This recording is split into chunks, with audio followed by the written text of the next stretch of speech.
Hi, I'm here to talk today about pleasure. We are doing the Divine Realignment, which is a course that looks at 20 traits of divine feminine energy that we should all be tapping into, but sometimes through our life experiences and traumas and shadows and things like that, different wounding, we get distorted along the way, and we don't understand how to truly tap in to the divine feminine energy.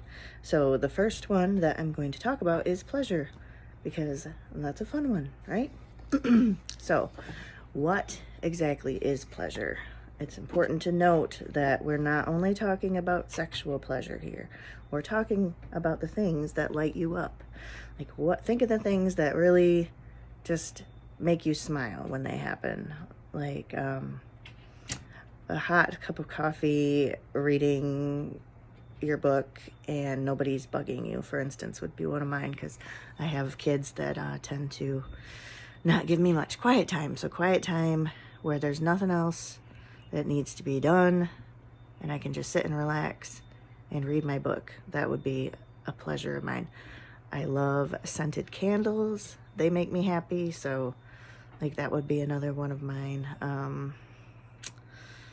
I don't know. I like naps, resting a lot. That's another one of my pleasures. So things like that. Think of the things that just, make you breathe a heavy sigh of happiness and contentment when they happen. That's what we're talking about when we talk about pleasure. We are also talking about sexual pleasure with orgasm, whether that's with a partner or by yourself. So that's the first part we have to do. We have to remember is that it's the things that light you up in addition to sexual pleasure. It's important to remember that when we talk about divine feminine qualities, we're talking about being qualities, not doing qualities. Masculine energy is all about doing. So we're not doing pleasure. We're not giving pleasure. We are being pleasure. We're taking advantage of being pleasured here. So that's another important thing. When we talk about pleasure, it really can't involve it just makes me happy when, my kids are happy or something like that. That's not really true pleasure. It's great. There's nothing wrong with that, but that's not the pleasure we're talking about.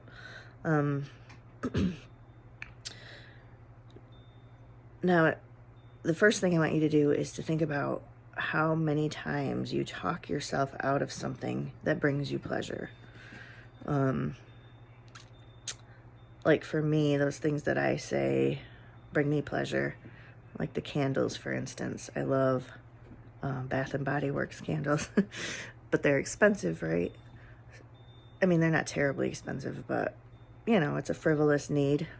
So I often talk myself out of getting another candle just because, it's $25 and that could be spent in more wiser ways. But I mean, that candle would last for a week or two the way I burn them.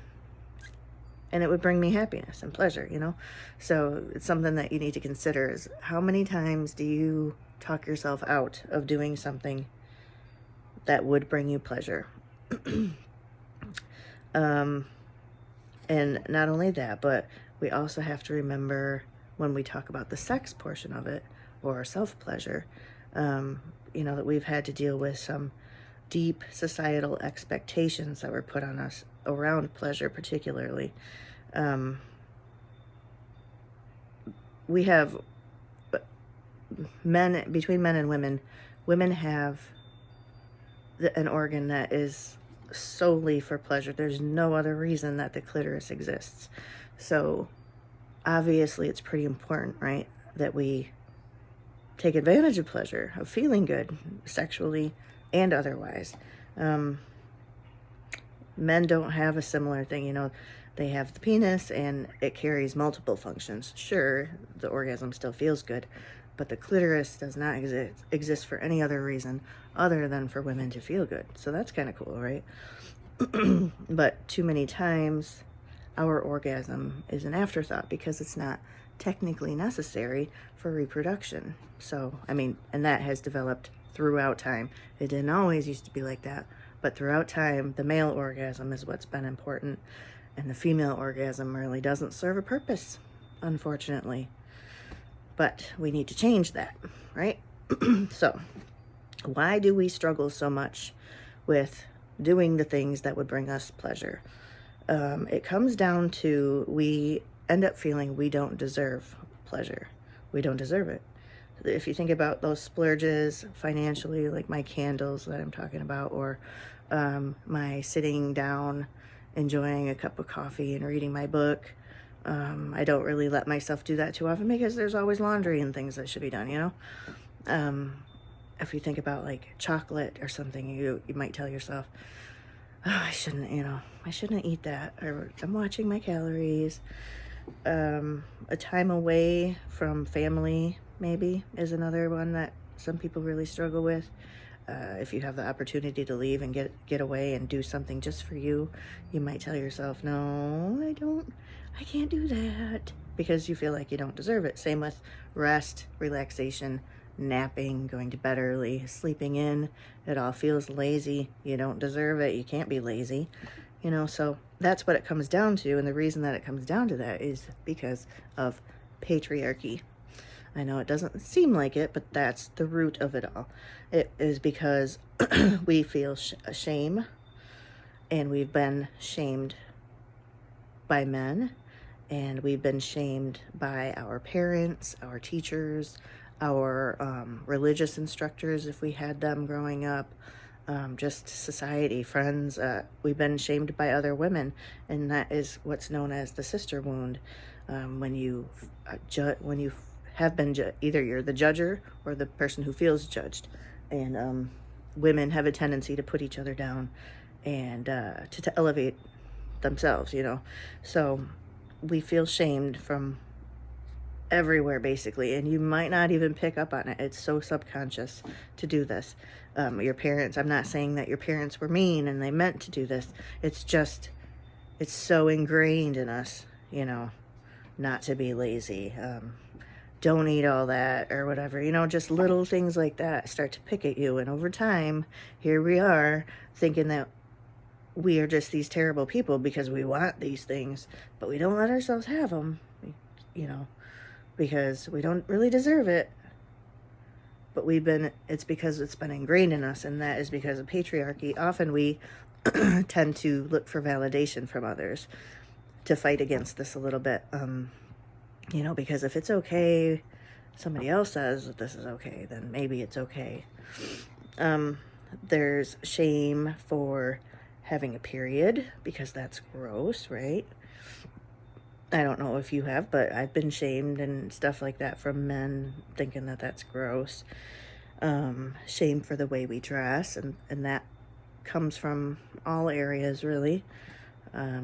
If you think about different situations that might have happened either with you or somebody you know about, you know, being shamed for the way you'd like to dress, shame for not wanting sex, or shame for wanting sex. Both ways you get it. There's no pleasing anybody, apparently. Shame for being too emotional. There's shame for wanting those guilty pleasures, like, you know, wanting to enjoy a bottle of wine, or, you know, a box of chocolates or something like that. Just little stuff like that. You might not hear it today from somebody, but you've heard it before in your life, and you keep it in your brain, and you remember, I shouldn't enjoy this whole box of chocolates. That's naughty.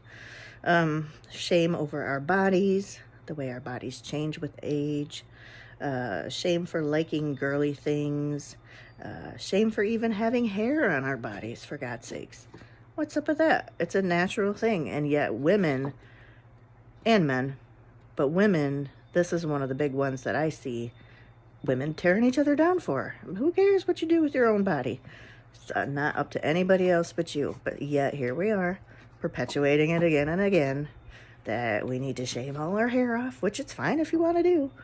Nothing wrong with that. You do what you want to do. But you don't, the shaming, it's just, it doesn't do anybody any good.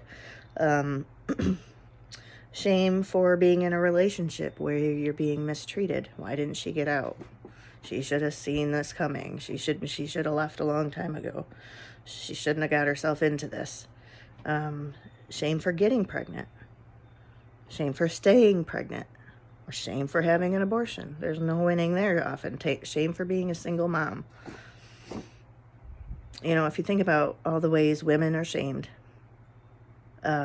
consciously or subconsciously, you can realize like how much shame has piled up on us, right? So the way we deal with that is in one of two ways, which I talk about in all of these traits. We can either go wounded, we can either react in a wounded way, or we can react in a toxic way. So if we are acting out with wounded energy, we give in. We just believe that we are these miserable, shameful, terrible people, and we don't deserve these things that we want.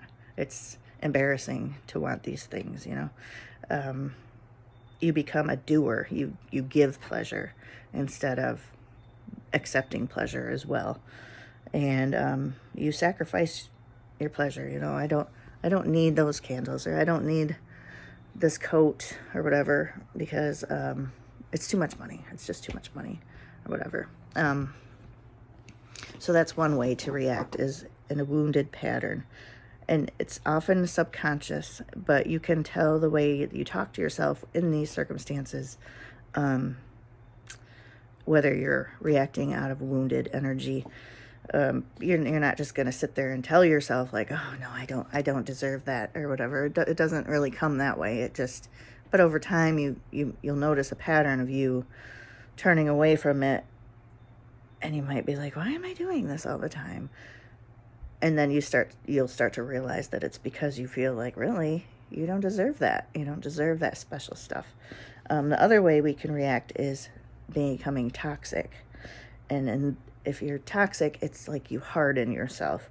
You ignore your emotions. You don't need pleasure. I mean, that's for sissies or whatever, you know, that's not for you. You just keep moving, keep your head down. You certainly don't allow yourself to feel shamed or tap into any of that. It's just it's a very hard sort of way to think about life. Often women tend to be more wounded than toxic. That's why we always hear about toxic masculinity, right? But we don't hear a lot about toxic femininity, right? It's because women tend to become wounded versus toxic, but not always. There's plenty of toxic, and I'm not saying you are toxic, but there's plenty of toxic energy involved in each of these traits. So it just depends. There's no rhyme or reason to it. It's just how you perceive the world, how you're going to react to these things. So you'll have to look at the patterns that you experience, you know, when these things come up, to find out if you're wounded or toxic, or are you empowered? Are you totally okay with pleasure and you're happy to do the things that light you up and you try to do them all the time? So the big question now is how to fix it, right? And the thing you can do is to purposely allow yourself to have pleasure, whether that's sexual pleasure, touching yourself. And I don't mean, it doesn't even always have to be that sort of touch. You can just, you know, caress yourself and play with your hair. You know, that stuff feels good, right? We can do that stuff for a little bit of time, you know, every day. Experience things through the five senses.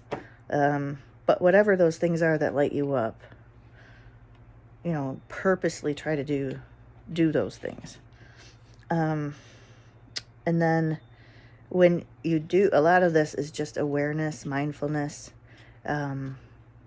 When you do catch yourself thinking that I can't afford, or I'm not going to spend that on myself, or I can't relax right now because there's dishes and laundry that I need to do, or I can't sleep in because so-and-so will think that that's lazy.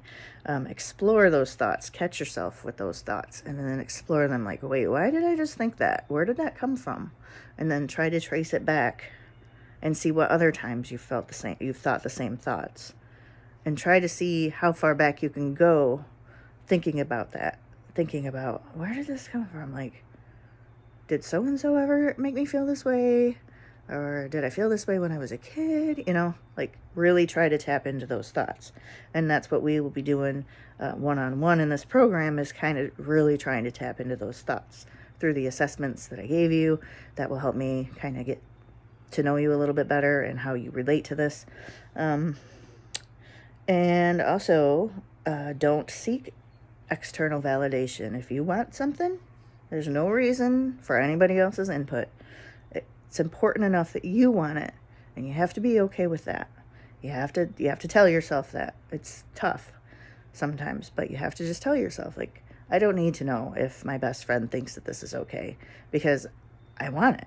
So I'm just going to believe it's okay then, because I'm important. It's not her life. Validation feels really good, but it's not necessary. And the more we do that, the more we keep the cycle going. And also, encourage other women. If you hear somebody saying, oh, I shouldn't eat that or whatever, just be like, yeah, you should. You only live once. Or, keep it casual. You don't need to go into a big lecture like this, but, it's okay to have pleasure in your life. There's nothing wrong with that. So encouraging others rather than the tendency that we as sisters have to put each other down and say things like, oh, I didn't want it. That looked like it had too many calories, so I stayed away from it. But go ahead. You know how we do. Little backhanded comments, things like that. Try to catch yourself in those too, so that you don't perpetuate things and keep it going and feed into the misogyny and stuff that is so prevalent. So that's what we will be looking at in the next few days, and I will be reaching out to you if you've turned in your assessment stuff, and we'll kind of converse back and forth about, where you feel your energy is at, how you notice yourself reacting to certain situations, and then we will go from there on helping to realign to the divine feminine. Thank you. Bye-bye.